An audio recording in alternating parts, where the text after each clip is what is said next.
नमस्कार, आप देख रहे हैं ऑन न्यूज भारत। आज पूरे भारत में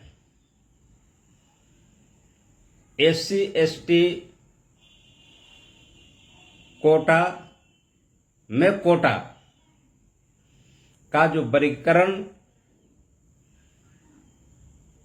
चीफ जस्टिस ऑफ इंडिया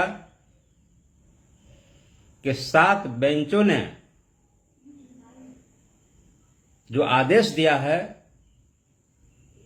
कि एससी एसटी कोटा के अंतर्गत भी कोटा बनाया जाए, और आज पूरे देश में चर्चा का माहौल बना हुआ है, तो क्या एससी एसटी रिजर्वेशन के अंदर भी रिजर्वेशन, सब रिजर्वेशन क्या भारतीय संविधान के अनुसार संवैधानिक है या असंवैधानिक है? भारतीय संविधान के जनक बाबा साहब डॉक्टर अंबेडकर ने जो भारतीय संविधान के आर्टिकल 341 में अनुसूचित जाति समाजों के लिए विशेष प्रावधान किया गया, भारतीय संविधान के आर्टिकल 342 के अंतर्गत शेड्यूल्ड ट्राइब के लिए कुछ नियम और प्रावधान किए गए। लेकिन आज पूरे देश में एससी एसटी रिजर्वेशन के अंतर्गत जो है सब रिजर्वेशन बनाना क्या भारत के सर्वोच्च न्यायालय माननीय न्यायालय का आदेश क्या ये संवैधानिक है? कतई संवैधानिक नहीं है। बाबा साहब डॉक्टर अंबेडकर के बनाए गए भारत का संविधान का मूल्य जो ढांचा है, आर्टिकल है 341, 342 एससी एसटी के लिए, उसमें किसी भी संशोधन करने का अधिकार सिर्फ और सिर्फ संसद को है। अगर किसी भी तरह का एससी एसटी रिजर्वेशन के अंदर सब रिजर्वेशन को लाना है या उस पर विचार करना है, तो भारत के संसद में, संसद के दोनों सदनों में डिबेट होना चाहिए था, विचार होना चाहिए था, कानून वहां बनना चाहिए था। जो कानून संसद भवन में कानून बनता है, आज संसद भवन में कानून न बन करके सर्वोच्च न्यायालय के माननीय न्यायाधीशों के द्वारा ये भारत के एससी एसटी के वर्गों का आरक्षण को समूल नष्ट करने का षड्यंत्र चल रहा है। भारत के 1/4 आबादी एससी एसटी समाज को जागृत होना पड़ेगा, सचेत होना पड़ेगा।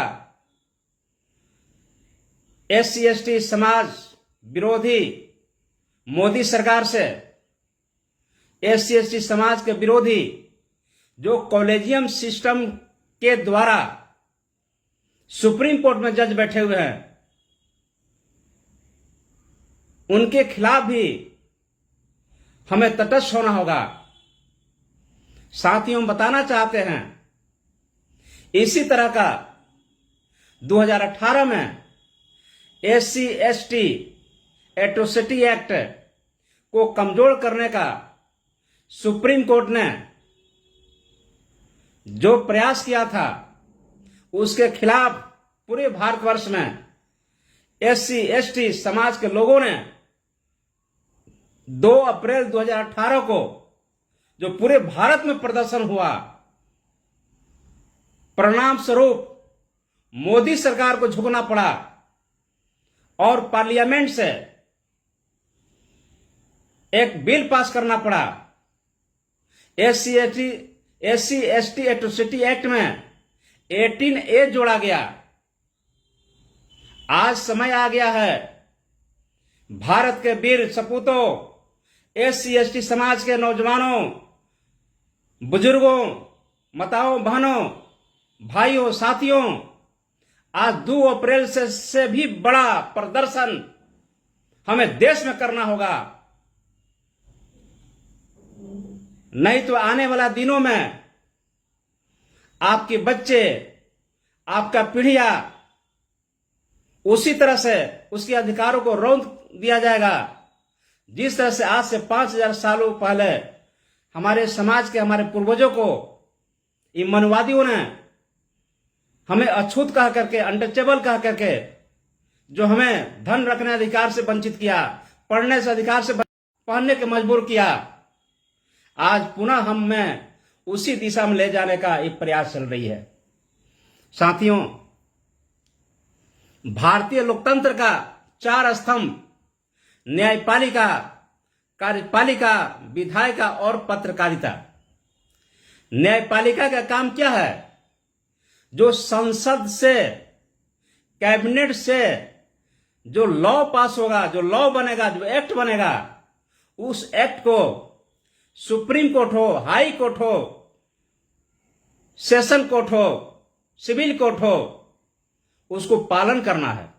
आईपीसी, सीआरपीसी, भारत का संविधान, जहां लॉ जो है को कोई टच करता है, उसको काम है सुप्रीम कोर्ट, काम है न्यायपालिका को देखना, न कि कानून बनाने का अधिकार न्यायालय को नहीं है।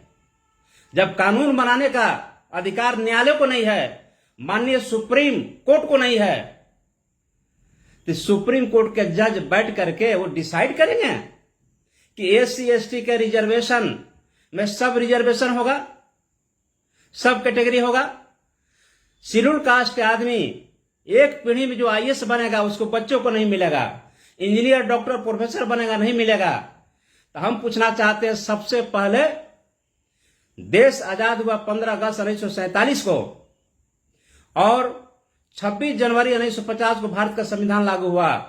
इस संविधान लागू होने से आज तक 74 साल, 75 साल जो सुप्रीम कोर्ट का जज, हाई कोर्ट का जज कौन बनता है?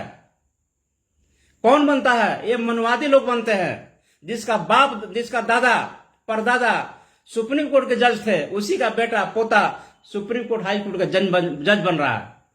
क्या वो रिजर्वेशन के खिलाफ, उसका खिलाफ प्रकरण नहीं होना चाहिए? अगर एससी एसटी में आप करना चाहते हैं तो सबसे पहले सुप्रीम कोर्ट में जो जज बैठे हुए हैं, जिनका बाप दादा पीढ़िया जो पीढ़ी जो जज बैठे हुए हैं, उसमें क्लासिफिकेशन कीजिए, उसमें नहीं कीजिएगा। भारत के प्रधानमंत्री नरेंद्र मोदी जी 3 बार प्रधानमंत्री बने। क्यों प्रधानमंत्री बने? एक बार जो प्रधानमंत्री बन गया दोबारा नहीं बनना चाहिए, एक बार जो एमपी बन गया नहीं बनना चाहिए। यानी अगर शेड्यूल कास्ट के लोगों को, शेड्यूल ट्राइब के लोगों को अगर पहली बार आईएएस बन गया, आईपीएस बन गया, आईएएस बन गया, इंजीनियर, डॉक्टर, प्रोफेसर बन गया, तो इनको पेट में दर्द होने लगा कि इनको सब कैटेगरी दिखाई पड़ रहा है। सब कैटेगरी बनाना चाहते हैं। जो सवर्ण समाज के लोग 10-10 साल से सांसद बन रहे हैं, उनको क्यों टिकट मिलता है? जो संपन्न लोग क्यों मिलता है? हम आपको बताना चाहते हैं कि भारतीय लोकतंत्र का 4 जो स्तंभ है, न्यायपालिका में पूरे के पूरे मनवादियों का बोलबाला है, पत्रकारिता पूरे के पूरे मनवादियों का बोलबाला है, विधायिका में जरूर बाबा साहब अम्बेडकर के वजह से एससी एसटी समाज के लोग 131 मेंबर ऑफ पार्लियामेंट तो जीत जाते हैं, लेकिन उनका कोई वजूद नहीं रहता है। कारण यह था कि 24 सितंबर 1932 को बाबा साहब अम्बेडकर ने जो पूना पैक्ट बनाए थे, और पूना पैक्ट पर समझौता जो हुआ था गांधी और बाबा साहब के बीच में, तो बाबा साहब के अधिकारों को, एससी एसटी समाज के अधिकारों को गला काट दिया गया था। आज यही कारण है कि एससी एसटी के समाज के 131 मेंबर ऑफ पार्लियामेंट वो पूना पैक्ट के नाजायज औलाद बन गए, उस सवर्णों को वजह से, मनवादियों को वजह से। हम आपसे पूछना चाहते हैं, देश की आजादी ये 74-75 साल हो गया, ये 75 साल में आके एक शेड्यूल कास्ट का बेटा, शेड्यूल ट्राइब का बेटा देश का प्रधानमंत्री क्यों नहीं बना? आजादी 5000 सालों से ब्राह्मण, क्षत्रिय, वैश्य, शूद्र का जो विभाजन किसने किया? ब्राह्मणों ने किया। और ब्राह्मणों ने विभाजन करके जो शूद्र थे, जो अछूत से अनटचेबल थे, उनको आप कहां से कहां पहुंचा दिए, मरघट में पहुंचा दिए। बाबा साहब की वजह से थोड़ी बड़ी हमको आज पढ़ने का अवसर मिला, कुछ बनने का अवसर मिला, आईएएस बनने का अवसर मिला, इंजीनियर डॉक्टर को मिला, एमपी एमएलए बनने के मिला, मिनिस्टर बनने के मिला। तो आपके पेट में मरोड़ हो गया, दर्द हो गया और आप चले सब कैटेगरी बनाना। अरे बनाना चाहते हो क्या? भारत के संविधान के अनुसार आप बताइए, एक क्लर्क की परीक्षा जब होती है तो उसमें पीटी और मेंस होता है, ओरल होता है। आईएएस की परीक्षा होती है तो उसमें जब पीटी, मेंस, ओरल होता है। एक जो है आपको इंजीनियरिंग की परीक्षा, आईआईटी की परीक्षा होता है तो उसमें आपको जो एडवांस और मेंस होता है, यानी डबल परीक्षा देकर वहां नहीं बनता है। एक क्लर्क की परीक्षा में आपको पीटी, मेंस जाता है। तो आप बताइए, हाई कोर्ट के जज और सुप्रीम कोर्ट के जज कौन सा कंपटीशन पास करके जज बनते हैं? ये कॉलेजियम सिस्टम क्या है? सबसे पहली बात कि भारत के जो कॉलेजियम सिस्टम है, 4 से 5 आदमी उसका मेंबर है और वही लोग जो है ब्राह्मण, वही सवर्ण, वही लोग जो है अपने बाप दादा पोता के लिए जज बनते आ रहे हैं। अरे भाई, जब सुप्रीम कोर्ट में, हाई कोर्ट में एससी एसटी समाज का, ओबीसी समाज का जब प्रतिनिधि नहीं जाएगा तो उल्टा पुल्टा वो डिसीजन तो देगा ही देगा। आज पूरे देश में जो हमारे वीडियो जो सुन रहे हैं, सबको मैं कहना चाहता हूं, आग्रह करना चाहता हूं, 131 मेंबर ऑफ पार्लियामेंट, चमार, दुसाध, धोबी, पासी, मूसर, आदिवासी जो संसद में बैठे हुए हैं, ये पूरे बगावत करें। देश में गृह युद्ध का स्थिति हो जाएगा। बगावत करें कि सुप्रीम कोर्ट जो आदेश दिया है वह असंवैधानिक है, संवैधानिक नहीं है। क्योंकि भारत के संविधान के article 341, 342 attract to SC ST, उसमें किसी भी तरह का संशोधन करने का, किसी भी तरह का ऐड करने का, किसी भी तरह का रिमूवल का अधिकार है तो सिर्फ संसद को है। तो इस पर चर्चा होना चाहिए संसद भवन में। लेकिन यहां क्या हो रहा है? देश के प्रधानमंत्री नरेंद्र मोदी जी और चीफ जस्टिस मिल करके ये अंदर से अंदर खिचड़ी पका रहे हैं और यहां पर एससी एसटी समाज के आरक्षण को समूल नष्ट करने का ये पहला सीढ़ी बन रहा है।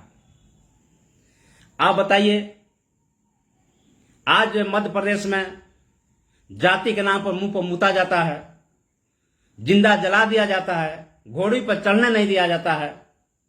ये जातिवाद नहीं तो और क्या है? ये क्या है? आप बताइए, 15 अगस्त 1947 को देश आजाद हुआ। आजादी के बाद देश का प्रथम प्रधानमंत्री कौन बना? पंडित जवाहरलाल नेहरू, देश का ब्राह्मण। और जही ब्राह्मण देश का प्रधानमंत्री बनने के बाद उन्होंने क्या किया? आपको पता होगा, देश का राष्ट्रपति सवर्ण बन गया, देश का प्रधानमंत्री सवर्ण ब्राह्मण बन गया, देश का सभी राज्यों का मुख्यमंत्री सवर्ण बन गया, देश का सभी राज्यों का गवर्नर सवर्ण बन गया, देश का सभी सेंट्रल यूनिवर्सिटी का वीसी, प्रोवीसी सवर्ण समाज के बन गए, देश के सभी स्टेट यूनिवर्सिटी का वीसी, प्रोवीसी सवर्ण समाज के बन गए, देश के सभी आईएएस जो गवर्नमेंट चलाते हैं, चीफ सेक्रेटरी सवर्ण समाज के बन गए। अब बताइए, ये रिजर्वेशन नहीं तो क्या है? आज देश में जितने भी मठ मंदिर है, सारी मठ मंदिरों पर किसका अधिकार है?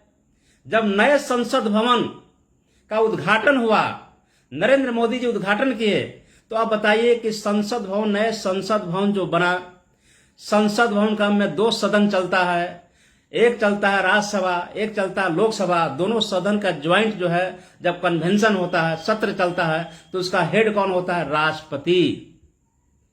और राष्ट्रपति एक आदिवासी महिला। तो एक संसद भवन का उद्घाटन नरेंद्र मोदी जी ने एक राष्ट्रपति से क्यों नहीं करवाया? इसका मतलब वहां भी जातिवाद था, वहां भी एक आदिवासी से नए संसद भवन का उद्घाटन क्यों किया जाए? उस संसद भवन में आपको सिंगोल स्थापित किया।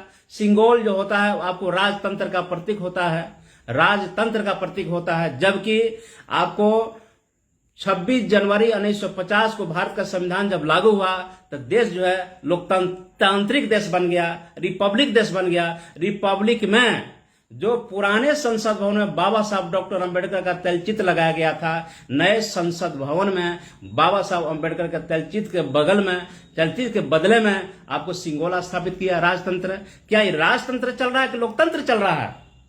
और हमारे लोग आज जो है पूरे के पूरे कांग्रेस को वोट दिया, पूरे के पूरे लोग भाजपा को वोट दिया और कांग्रेस भाजपा का सपोर्ट करने वाली पार्टी को दिया। हम आपसे बताना चाहते हैं, इस देश में बाबा साहब अंबेडकर नहीं होते तो SC ST OBC समाज के लोग नाली का कीड़ा होता। बहुजन नायक मानवर श्री कांशीराम साहब नहीं होते। मानवर श्री कांशीराम साहब ने जो हमें जो आंदोलन सिखाया, हमें जो अधिकार देने का सिखाया, जो उन्होंने संघर्ष किया, ताउम्र आजीवन अनमेरिड रहकर जो हमने दिया, आज मानवर कांशीराम साहब के भी आंदोलन को समाप्त किया जा रहा है। अब बताइए कैसे कैसे लोगों को भारत रत्न सरकार देती है। जो 85% बहुजन समाज का सरताज, बहुजन समाज का सरताज बहुजन नायक मानवर श्री कांशीराम साहब को आज तक भारत रत्न क्यों नहीं मिला? इनको कैसा नेता चाहिए? जगजीवन राम जैसा नेता चाहिए। इनको कैसा नेता चाहिए? रामविलास पासवान जैसे नेता चाहिए। इनको कैसा नेता चाहिए? जीतनराम मांझी जैसे नेता चाहिए। इनको नेता कैसा चाहिए? इनको नेता चाहिए भोला पासवान शास्त्री जैसे नेता चाहिए। इसी बिहार के धरती पर गांधी मैदान में जब बाबा साहब डॉक्टर अंबेडकर आए थे सभा करने के लिए, तो यही इंदिरा गांधी ने, यही कांग्रेस के लोगों ने, यही आपको पंडित जवाहरलाल नेहरू ने कहा था कि अंबेडकर का सभा होने जा रहा, इस सभा को तुम लोग जो विखंडन कर दो, तहस न कर दो। यही जगजीवन राम और यही भोला पासवान शास्त्री दोनों ने मिल करके पथराव किया और बाबा साहब को सभा होने नहीं दिया। तो ये गद्दार शेड्यूल कास्ट के लोगों को भी आपको सबक सिखाना होगा। लेकिन हम आपसे कहना चाहते हैं, ये जो है सुप्रीम कोर्ट का जो माननीय न्यायाधीश है, चीफ जस्टिस जो है, उनका काम नहीं है कि आपको SC ST समाज के अंदर रिजर्वेशन में सब कैटेगरी बनाने का आपका कोई अधिकार नहीं है। यह संसद को है। जब संसद भवन का काम, जब संसद के काम, सांसद के काम जब आप जो न्यायाधीश करने लगे तो समझ लीजिए। इसलिए आपको याद दिलाना चाहते हैं, हमारे फेसबुक से लाइव से जितने भी साथी जुड़े हुए हैं, इस देश के अंदर एक माहौल पैदा कर दीजिए। SC ST रिजर्वेशन के खिलाफ कोई भी खड़ा होगा, SC ST समाज का एक एक बच्चा, एक एक महिलाएं, एक एक माताएं, बूढ़े जवान नौजवान, हम मर जाएंगे, मिट जाएंगे, हम गोली खा लेंगे, तुम बम से उड़ा दो, हमको जो करना कर दो। लेकिन ये बाबा साहब के औलाद हैं, अंबेडकरवादी हैं, और बाबा साहब का औलाद ये पूरे चैलेंज करता है, चाहे मोदी जी हो, चाहे चीफ जस्टिस हो, अगर हमारे रिजर्वेशन को, हमारे अधिकार को कोई भी छूने का प्रयास करेगा, इस देश में आपको गृह युद्ध हो जाएगा। इस देश में पूरे SC ST 1/4 आबादी है। हमें आप कमजोर मत समझिए। हम बाबा साहब अंबेडकर का औलाद हैं, हम गांधी के हरिजन नहीं हैं, हम डॉक्टर BR अंबेडकर का अंबेडकरवादी हैं। साथियों, आज जो देश का प्रधानमंत्री कांग्रेस के समय से एक छत्र 60 वर्षों तक कांग्रेस राज किया, कांग्रेस भाजपा राज कर रही है। आप जरा बताइए, क्या एक भी कोई योग्य व्यक्ति नहीं हुआ देश का प्रधानमंत्री जो शेड्यूल कास्ट के बने, शेड्यूल ट्राइब्स के बने? इन वर्गों को तो राष्ट्रपति बना देते हो और राष्ट्रपति बनाकर भी हैंडीकेप कर देते हो। राम जन्मभूमि बना, अगर द्रौपदी मुर्मू अगर हिंदू होती तो उनसे बड़ा कोई पद नहीं था। अगर पूरे देश में अंतर्राष्ट्रीय राम मंदिर बना रहे हैं तो द्रौपदी मुर्मू जी से उद्घाटन कराते, महामहिम राष्ट्रपति से। संसद भवन को उद्घाटन महामहिम राष्ट्रपति मुर्मू जी से कराते, लेकिन आपने ऐसा नहीं किया। और ये जो है, जो काम संसद भवन को करना था, संसद भवन चाहती है कि हम SC ST समाज को छेड़छाड़ नहीं करें। संसद भवन यही हम कोई अध्यादेश लाएंगे तो SC ST का 131 मेंबर ऑफ पार्लियामेंट खड़ा हो जाएगा। तो बैक दरवाजे से, पिछले दरवाजे से उन्होंने क्या किया, ये आपको चीफ जस्टिस ऑफ इंडिया के माध्यम से ये SC ST समाज के रिजर्वेशन को समाप्त करने का ये पहला सीढ़ी बनाया जा रहा है। जैसे आप जानते हैं 2 अप्रैल 2018 को जो देश के अंदर एट्रोसिटी एक्ट को जो कमजोर किया गया था, पूरे देश में जितना बड़ा प्रदर्शन हुआ, जितना बड़ा आंदोलन हुआ, साथियों मैं कहना चाहता हूं, और गोली खाने की बात आएगी तो मैं आज गोली खाऊंगा, हम कुचल दिए जाएंगे वो मंजूर है, लेकिन आने वाला पीढ़ियों के सामने हम लोग समाज को झुकने नहीं देंगे। हम लोग 2 अप्रैल 2018 में जो प्रदर्शन हुआ उससे 100 गुना ज्यादा प्रदर्शन हम करेंगे पूरे देश के अंदर।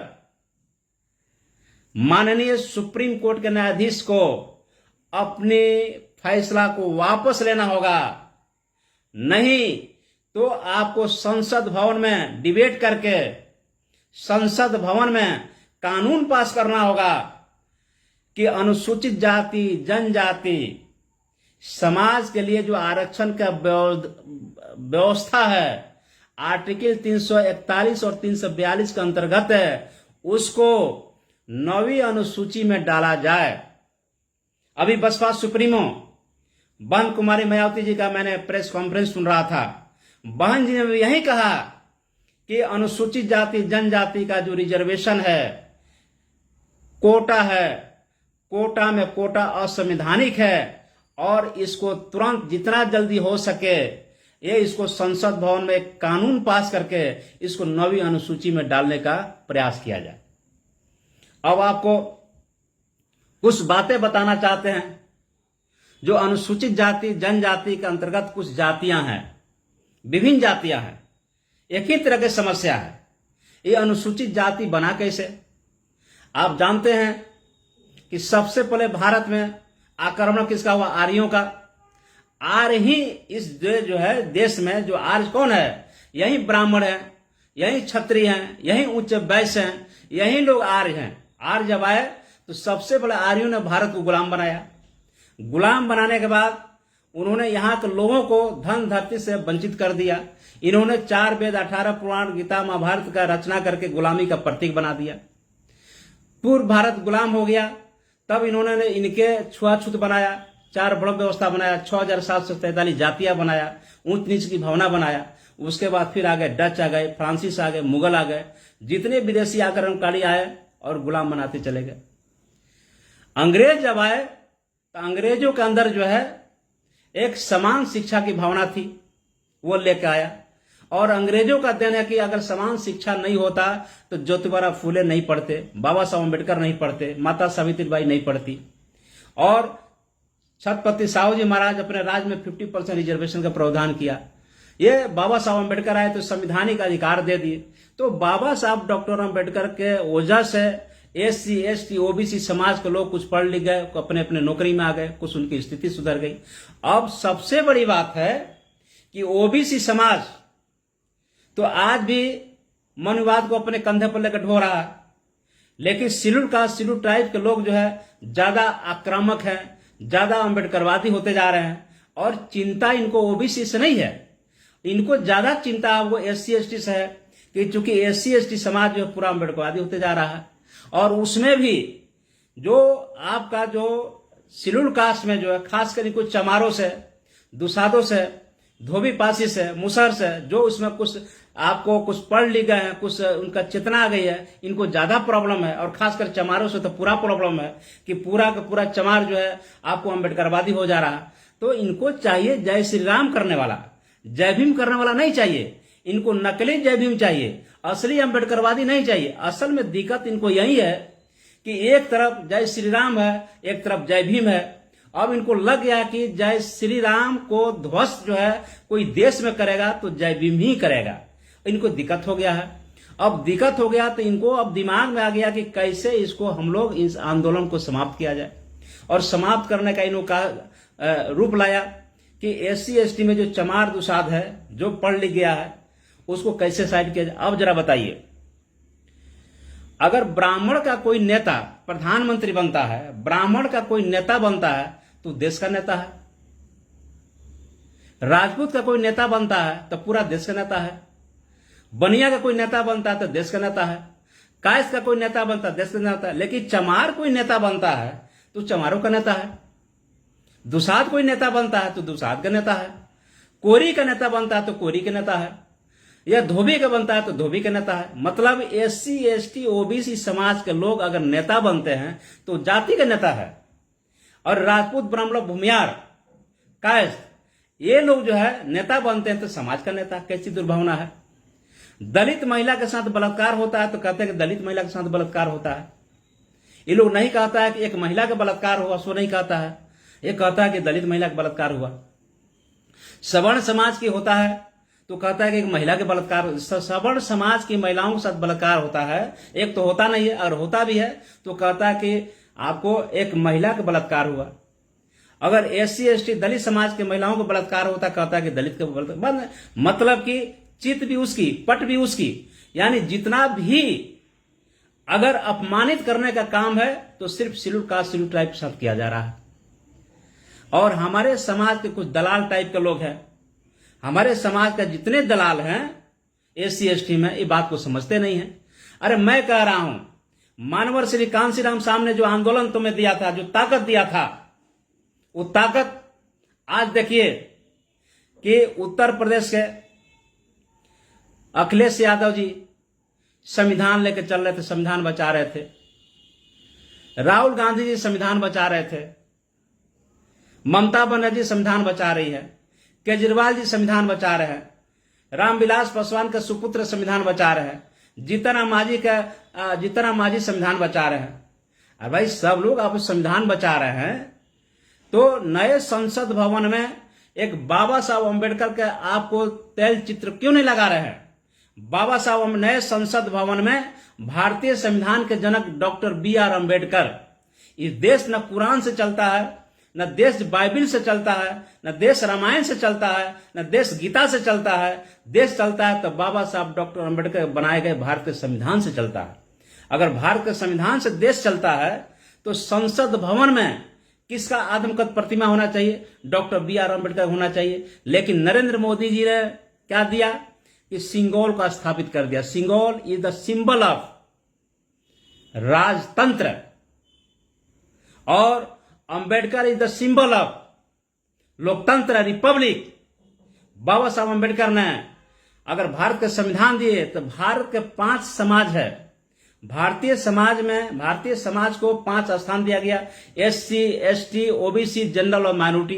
यानी बाबा साहब अंबेडकर पूरे भारतवासियों का सिंबल है, सिंबल ऑफ नॉलेज है, समतामूलक समाज का एक प्रतीक है। हर समाज को अधिकार देने के लिए आपको बाबा साहब अंबेडकर के विचारों से ओतप्रोत है। तो बाबा साहब अंबेडकर एक नाम लेने से पूरे देश के अंदर समता का बोध होता है। लेकिन ये लोग बाबा साहब अंबेडकर के अस्तित्व को मिटाना चाहते हैं। ये बहुजन समाज के सभी महापुरुषों संत गुरुओं के विचारों के अस्तित्व को मिटाना चाहते हैं। इसलिए हम ये कहना चाहते हैं, जो हमारे SC/ST समाज के अंदर जो सब कास्ट है, उनको एक भ्रम फैलाया गया है कि चमार दुसाध धोबी पासी जो है ये आरक्षण ले रहा है और तुम्हारा आरक्षण खा रहा है। जरा ये बताइए, एक आपको हम बताना चाहते हैं, अगर IIT में शेड्यूल कास्ट के जितने भी जातियां हैं, 23 जातियां हैं, 23, 24, 25 जातियां हैं, शेड्यूल कास्ट में जितनी भी जातियां हैं, अगर उसको IIT की परीक्षा में बैठना होगा तो जरा बताइए कि जो ISC पास नहीं होगा मैथमेटिक्स से, CBSE मैथमेटिक्स से पास नहीं होगा, 10+2 नहीं करेगा, क्या IIT में बैठेगा? और जब IIT में बैठेगा तो ऐसा रहता कि चमार को ज्यादा अंक मिल जाएगा, धोबी को कम मिलेगा, पासी को कम मिलेगा, उसको कम मिलेगा, ऐसा तो नहीं। उसको BPSC में कोई बैठता है शेड्यूल कास्ट का आदमी तो क्या कहता है कि BPSC में वही बैठेगा जो BA पास होगा। अब जो चमार दुसाध धोबी पासी के अंतर्गत जो 23 जातियां हैं, जो बीए पास नहीं करेगी, क्या वो बीपीएससी में बैठेगी, यूपीएससी में बैठेगी? नहीं बैठेगी। तो कहां रिजर्वेशन का एवोल्यूशन हो रहा है, कहां रिजर्वेशन किसको छीना जा रहा है? इसका मतलब है कि चमार हो, दुसाद हो, धोबी हो, पासी हो, मुसौर हो, सभी जातियों को बीए पास करना पड़ेगा तब यूपीएससी में बैठोगे, इंटर पास होना पड़ेगा तब इंजीनियरिंग मेडिकल में बैठोगे। तो जब तक हम क्वालिफिकेशन नहीं करेंगे, और इस चीफ जस्टिस बैठ करके ये आपका एक कलम चला रहे हैं कि अब शेड्यूल्ड कास्ट का जो बढ़ गया है उसको रिजर्वेशन नहीं मिलना चाहिए। क्या चंद्रचूड़ माननीय न्यायाधीश हैं, क्या उनको रिजर्वेशन मिलना चाहिए? उनका फैमिली बैकग्राउंड क्या है पता कर लीजिए। सुप्रीम कोर्ट में जो जज बैठा हुआ है वह 3-3, 4-4 पीढ़ियों से जज बैठा हुआ है। उसका दादा थे, उसका नाना थे, उसका काका थे, उसकी मैया थी, उसका बाप थे, उसका बेटा है, उसका पोता है। इसका मतलब कि चल रहा क्या भारत के संविधान का जो चीफ जस्टिस बनता है, भारत के हाई कोर्ट का जितना भी हाई कोर्ट है उसका जो जज बनता है, क्या वो जज कंपटीशन देता है? तो सबसे पहले कैटेगरी में सब कैटेगरी करने के पहले एससी एसटी के कैटेगरी में सब कैटेगरी करने के पहले, सब क्लासिफिकेशन करने के पहले, वर्गीकरण करने के पहले सुप्रीम कोर्ट, हाई कोर्ट में जो जज बैठे हुए हैं कॉलेजियम सिस्टम के द्वारा, क्या उसमें उसको वर्गीकृत कीजिए वर्गीकृत। आप उसको नहीं करेंगे। ये देश का प्रधानमंत्री, इंदिरा गांधी कई बार प्रधानमंत्री बनी, नेहरू जी कई दिन प्रधानमंत्री बने, बिहार के मुख्यमंत्री श्री कृष्ण जी कितना दिन प्रधानमंत्री बने, मुख्यमंत्री बने। आपका ये कितना दिन मुख्यमंत्री बने, आप प्रधानमंत्री बने नरेंद्र मोदी। तो जो एक बार प्रधानमंत्री बनता है उसको भी आप वंचित कीजिए, एक बार एमपी बनता है उसको भी वंचित कीजिए। नहीं, ये आपको दिखाई नहीं पड़ेगा। उसको दिखाई पड़ रहा है जो चमड़ा, दुसदा, धोबिया, पसिया, मुसहरबा इनका गुलामी करता था, अब कुछ पढ़ लिया बाबा साहब अम्बेडकर को जैसा, अब इनको पेट में खलबली मच गया कि चमड़ा, दुसदा, धोबिया, पसिया। हम गांव में जाते थे तो खाट में खड़ा हो जाता था, हमको प्रणाम करता था, गले में हाड़ी, कमर में झाड़ू बांध चलता था। आज जो कमर में, गले में हाड़ी के बजाय जो टाई है, कमर में झाड़ू के बदले जो है रिवॉल्वर है, और पॉकेट में जो है कलम है, ये बाबा साहब की वजह से जो हो गया, अब इनको पच नहीं रहा। इनको लगता है कि कैसे खत्म हो। याद रखिए, बाबा साहब पुनः पैदा नहीं लेंगे, मानवर श्री कांसी राम पैदा नहीं लेंगे, बुद्ध पैदा नहीं लेंगे, छत्रपति साहू जी महाराज पैदा नहीं लेंगे। ये बहुजन समाज का जो महापुरुष पैदा हुए थे और संघर्षों के बल पर आपको जो अधिकार देके गए हैं वो पुनः पैदा होने नहीं जा रहे हैं। आपको ही बाबा साहब अम्बेडकर के विचारों पर चलना होगा, हमको ही चलना होगा। हम सभी एससी एसटी ओबीसी समाज के लोगों को बहुजन समाज के महापुरुषों संत गुरुओं के विचारों को आगे बढ़ाना होगा। अन्यथा जो स्थिति चल रही है वो दिन दूर नहीं है, फिर आप वही नाली का किला हो जाएंगे। अब बताइए, हिंदू राष्ट्र बनेगा। हिंदू राष्ट्र का मतलब क्या होता है? हिंदू का मतलब होता है कि ब्राह्मण, क्षत्रिय, वैश्य, शूद्र। बाबा साहब ने हिंदू राष्ट्र नहीं बनाया, बाबा साहब रिपब्लिक कंट्री बनाया। ये रिपब्लिक कंट्री है, ये लोकतांत्रिक व्यवस्था में आपको लोकतांत्रिक भारत है, ये हिंदू राष्ट्र नहीं है। तो जब आप हिंदू राष्ट्र होगा तो सबसे ऊपर ब्राह्मण होगा, उसके बाद क्षत्रिय होगा, उसके बाद वैश्य होगा, सबसे नीचे शूद्र होगा। तो तुम हिंदू राष्ट्र बनाना चाहते हो कि आपको लोकतांत्रिक देश बनाना चाहते हो? बाबा साहब ने देश को ऐसा कर दिया कि ब्राह्मण, क्षत्रिय, वैश्य, शूद्र, SC ST OBC general minority सब समान होगा, समान आईपीसी होगा, समान आपको जो है भारत के संविधान से लोग गाइड हो गए। लेकिन इनको बात पच नहीं रही है। और हमारे कुछ जो समाज के अंदर, जो एससी एसटी समाज के अंदर भी जो कुछ जातियां हैं, ये लोग उनके बहकावे में, बरलाव में ये लोग पड़ गए हैं।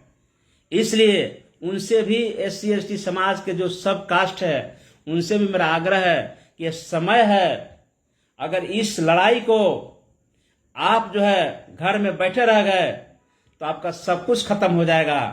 बाबा साहब अम्बेडकर बड़ी मुसीबतों से, बाबा साहब अपने जीवन काल में उनके 3-3, 4-4 बच्चे देख कर गए, उनकी पत्नी को कपड़ा नहीं दे पाए।